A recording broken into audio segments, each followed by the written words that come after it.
Welcome back to the Explainer. So today we're diving into the invisible software that's literally keeping our most critical, life-saving devices running without a hitch. You might not see it, but it's everywhere, and honestly, it fundamentally changes how we think about computing. Just imagine the difference between a YouTube video pausing to buffer on your laptop versus your car's airbag deciding it needs a split second to load during a crash. A standard airbag deploys in less than 50 milliseconds. One of those scenarios is just a minor everyday annoyance, right? But the other, absolute catastrophic failure. And this high-stakes difference is exactly why the standard operating systems we use on our phones and laptops simply aren't robust enough for the world's most critical systems. So here's our roadmap to demystifying real-time operating systems today. 1. What is an RTOS? 2. The rules of real-time. 3. Managing the chaos. And 4. RTOS in the real world. All right, Section 1. What is an RTOS? The core concept. You see, the fundamental difference really just comes down to what the system is optimizing for. A general-purpose OS, like Windows or Linux, is built for throughput and user experience. It's kind of like a super busy restaurant trying to serve a massive dining room full of people. The main goal is just keeping everyone generally happy by juggling a ton of requests. If there's a slight timing delay in, say, getting your water refilled while the waiter takes another table's order, well, that's perfectly fine. Absolute timing isn't guaranteed there. In contrast, an embedded OS runs on dedicated hardware for very specific, repeatable tasks. They have way more limited memory and processing resources compared to your desktop rig. But here's the catch. Even a standard embedded system isn't always enough when the clock is ticking and lives are literally on the line. And that brings us to the RTOS, or Real-Time Operating System. This is an embedded system where critical tasks absolutely must be completed within specific, strictly defined time limits. It's time-bound, predictable, and highly responsive. But here's the crucial takeaway. Real-time doesn't just mean fast. A massive supercomputer is incredibly fast, but it might not technically be real-time. Real-time means absolutely predictable. You always know exactly how long a task will take, and it will be correct, right on time, every single time. Moving on to Section 2, the rules of real-time, constraints and stakes. To actually guarantee that level of predictability, the system acts way less like a bustling restaurant and much more like a bomb defusal unit.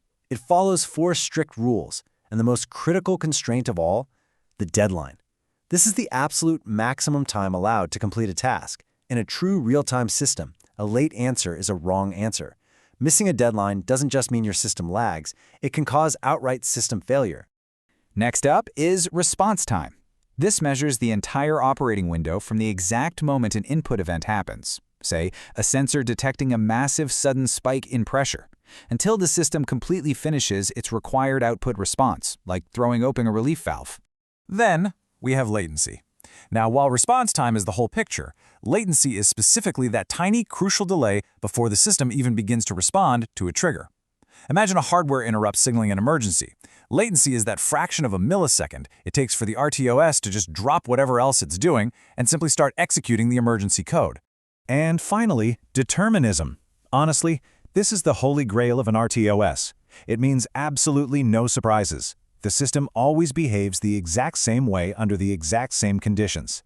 The timing behavior is predictable and consistent, whether it's the first time you run it or the millionth time. Because of these incredibly strict rules, we actually categorize these systems by their stakes. Hard real-time systems, like those airbags or ABS brakes, have zero tolerance for failure. Missing a deadline is, well, catastrophic.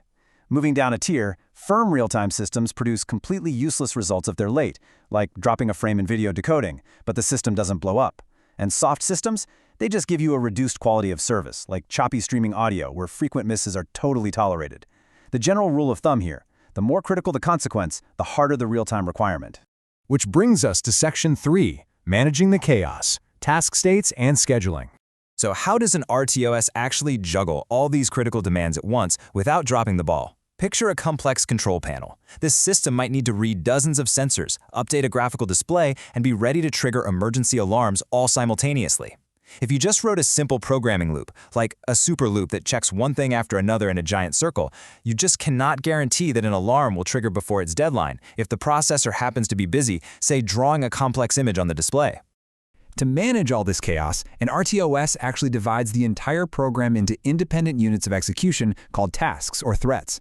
And to keep track of them seamlessly, the RTOS ensures each task exists in one of 4 specific states.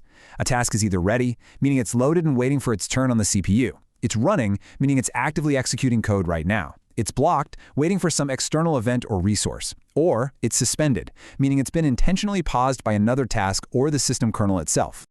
But tasks don't just sit statically in one state. They're continuously cycling through this sort of flywheel. The real magic of the RTOS is how incredibly efficiently tasks move around this circle. For instance, an emergency task will sit patiently in the blocked state, consuming 0 CPU power until the exact microsecond a sensor triggers it. Boom! Instantly, it jumps to ready and then right to running. But wait. What happens if the CPU is already busy doing something else when that emergency strikes? Well, the RTOS scheduler acts as the ultimate traffic cop here. It uses priority-based preemptive scheduling. Think about this timeline. At the 2-millisecond mark, a high-priority, life-saving task triggers. By the 3-millisecond mark, the scheduler has immediately interrupted or preempted the low-priority task, forcing it to pause so that critical tasks can run and hit its deadline. Once the critical task wraps up its job at 10 milliseconds, the low-priority task is safely allowed to resume. It's pretty brilliant. All right, Section 4, RTOS in the real-world critical applications. You know, you might actually be surprised by how often your daily life depends on this invisible software. We all rely on hard real-time systems every single day. In our cars, an RTOS is managing the engine control unit, making sure the driver assistance systems process sensor data instantly and guaranteeing your ABS brakes pulse at the exact right millisecond. And it's the exact same story for incredible precision in medical devices. Infusion pumps dosing medication, pacemakers regulating a heartbeat, critical patient monitors, all of these run on an RTOS because a missed deadline here is simply not an option. But hey, it's not just life and death safety scenarios. These systems are also the foundational backbone for industrial automation. They power fast-moving robotic assembly lines, complex motor drives, and safety interlocks. Plus, they drive the modern Internet of Things, allowing smart sensors, drones, and autonomous robots to process real-world data predictably and efficiently all around us. So, next time your car brakes seamlessly to avoid a hazard, ask yourself, what invisible task just met its critical deadline to keep you safe?